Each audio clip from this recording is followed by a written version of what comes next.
Mirror. I could feel eyes on me. Having started university in Tokyo this spring, I started living in an apartment by myself. And whenever I was at home, I could feel eyes on me. According to the real estate agent, the previous tenant had left several pieces of furniture behind, and I was free to use any I wanted. I was happy to see there was a TV and full-length mirror amongst them. But as lucky as it seemed, I could still feel eyes on me, and so they kind of creeped me out. And if I wanted to get rid of them, they would cost me money because they were so large. It wasn't like a beautiful university student such as myself had a lot of money. The following day, I brought the subject up as I was talking to one of my friends. Then, after a quick glance at my face, she asked if maybe I wasn't being secretly filmed. I was pretty, I thought, so that sort of thing might happen. But at the same time, I didn't think anyone would actually enjoy peeping on my room. So then, a ghost? My friend said without hesitation. Had she seen through me? But to be honest, a ghost was better than someone secretly filming me. It would disappear if I put out some salt, right? I stopped by the supermarket on the way home to buy some salt and returned home in high spirits. I spread the salt around the room and looked for cameras at the same time. It was like hitting two birds with one stone.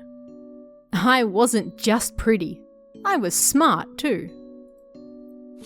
When I was done putting the salt out, I started cleaning, and I realized something. The furniture the previous tenant had left behind was stuck to the floor, and I couldn't move it.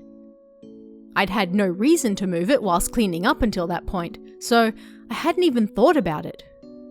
But now that I wanted to, and couldn't, it was a problem. Was the previous tenant that pedantic about the placement of the furniture? Would the real estate agent get rid of them if I asked? No, they probably wouldn't. It was privately managed, so they probably didn't make much profit, and they'd no doubt just ask me to put up with it. Apparently, people in the big city were cold like that. But it was weighing on my mind, so I decided to look more into it. Behind and under the TV, behind the full-length mirror. I checked wherever I could that wasn't fastened down, but I couldn't find anything strange. If I had to say anything, it was that the mirror was kind of thick, but there were no doubt differences between different types. I sighed and wiped away some sweat. As I glanced to the side, I saw myself in the mirror. I pressed my finger to it, checking it up close, and my reflection did the same. Ah, how pretty. The sweat on my cheeks sparkled like jewels. I looked just like a fine woman with water coming off her in the mirror. This mirror was magical. I remembered I was cleaning as I admired myself in the mirror for a moment, so I reluctantly pulled my finger away from the beautiful girl in the mirror and, although I didn't want to, returned to cleaning up the salt. I put out the salt, and I didn't find any cameras either. I was a little worried about the furniture that I couldn't move, but the world was a big place, so there were no doubt people in it who did things like this too. All I could do now was wait and see. I decided to take a shower and then go to bed. At that moment, the phone rang. Seemed it was the real estate agent. To sum up, it seemed that they had found a hidden camera in another apartment they managed, and so they wanted to check their other properties as well, just in case. I was a little frightened to think it might actually be a hidden camera and not a ghost, but I was also somewhat relieved that the real estate agent wanted to come and check it right away. If they found a camera, then I would report it to the police. With that on my mind, the doorbell rang. Thank God, the real estate agent was here. I went over and opened the door.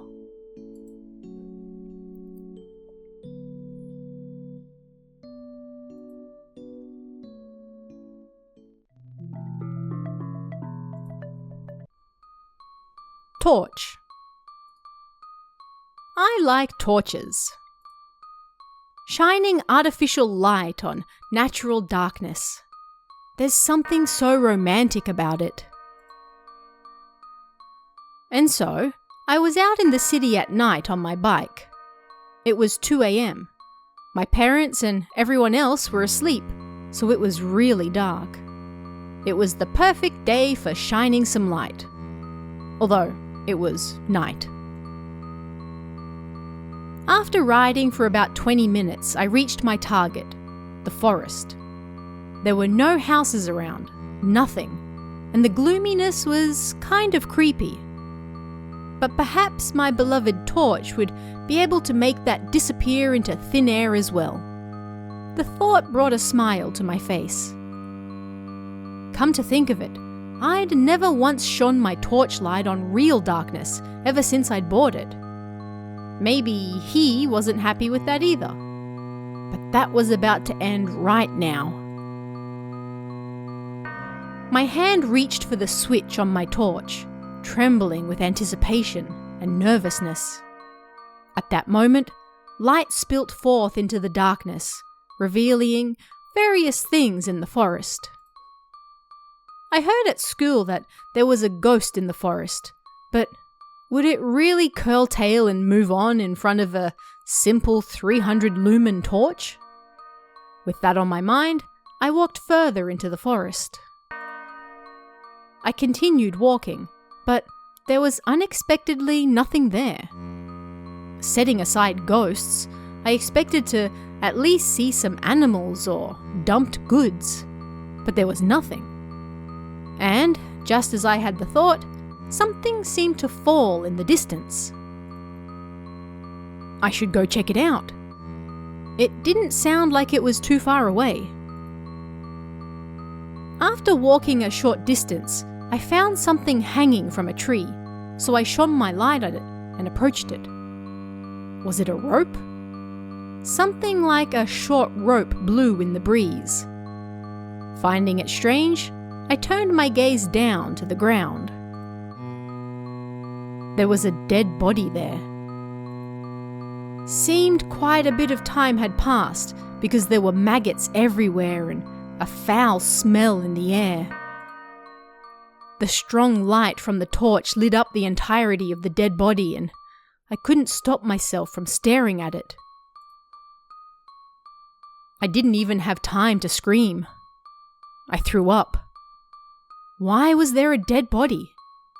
Why didn't I notice the smell? These thoughts quickly ran through my mind, but then I was soon overcome with fear. I ran back on the path that was barely a path without screaming. I didn't turn back. No doubt about it, if that dead body got up and chased me, my heart would stop right there and then. Struggling to breathe, I reached my bike. I'd never even run that fast in PE class before, but I got straight on my bike and pedaled home as fast as I could. That dead body appeared in my dreams for a while after that, and I was worried that the police might come to our house. But then I gradually stopped dreaming about it, and the police never came either. I hadn't heard any news about a body being found in that forest either. Was what my torch shone on that night real, or was it an illusion, born of the fear I unconsciously felt? That I don't know. The only thing I did know was that there were some dark things in the world that you shouldn't shine light on.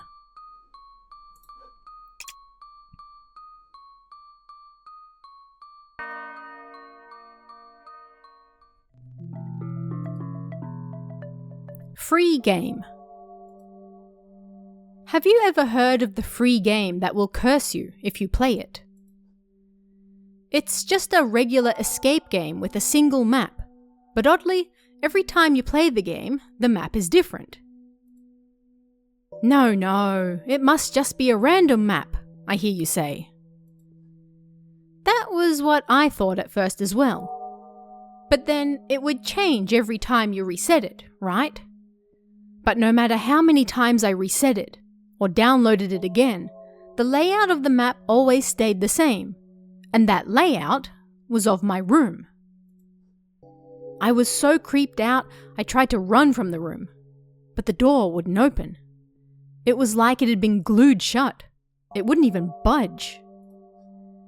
Holding my head, I returned to the computer, and there was some text on the screen. It said an evil spirit would kill me if I didn't escape within 30 minutes. It was the type of cheap sentence that would normally make you laugh, but with things being how they were, I just trembled in fear. But I soon realized this was no time to be trembling. Why's that? There was a countdown in the upper right corner of the screen, counting down from 30 minutes. There was a map that was exactly the same as my own room, and the door wouldn't open. When I glanced at the digital clock in my room, it displayed 29 minutes. I rushed over to the PC and started exploring so I could find a way out. After about 10 minutes passed, I really started to panic. I hadn't found any hints, nor even items, and although 30 minutes had yet to pass, I could feel something like an evil spirit lurking behind me. The probable evil spirit didn't do anything. It just seemed to be muttering something, like, "Have you ever heard of the game that curses you if you play it?" And "You have to open the door," and such. It wasn't like it was attacking me, so I ignored it and kept searching. Another 10 minutes later, I was in tears. No matter where I looked in the game, I couldn't find any items or anything. I was starting to wonder if you could ever really beat it at all. And the evil spirit behind me kept saying, "Hurry, hurry." I already knew I had to do that. It didn't have to say it. 5 minutes after that, I started getting annoyed. Why was this happening to me? The evil spirit muttered behind me, so I threw all the stuff on my desk at it. It hit the bookshelf behind me, and then the books all fell to the ground. Looking closer, a piece of paper I'd never seen before fell out of one of the books. I picked it up, and there was a riddle taking up about 1/10 of the space. I laughed. I wasn't supposed to be searching in the game. I was supposed to be searching my actual room. But that wasn't all. The riddle itself was pretty tough. I looked at the clock, and there wasn't even 1 minute left. "Just a little more," the evil spirit was saying behind me. It wasn't telling me to hurry up and clear the game. It was telling time to hurry up. With that on my mind, time ran out, and it was time for the evil spirit to kill the hero in the game. I turned around, and the evil spirit was approaching to kill me. How does hearing that make you feel? Sad? Bad for the hero? If you can sympathize even a little, put down that key in your hands and let me kill you, yeah? "And now I'm free," the evil spirit that killed me said. And so, it killed me thinking that it would be saved. Nice, right? Unlock the door. Wait! Come on! Let me kill you! Think of it as helping a friend out. I'll make sure it won't hurt. So come on, please. Finish the game. Hey! Wait! Quit screwing around! Wait! I'll kill you. I'm seriously gonna kill you.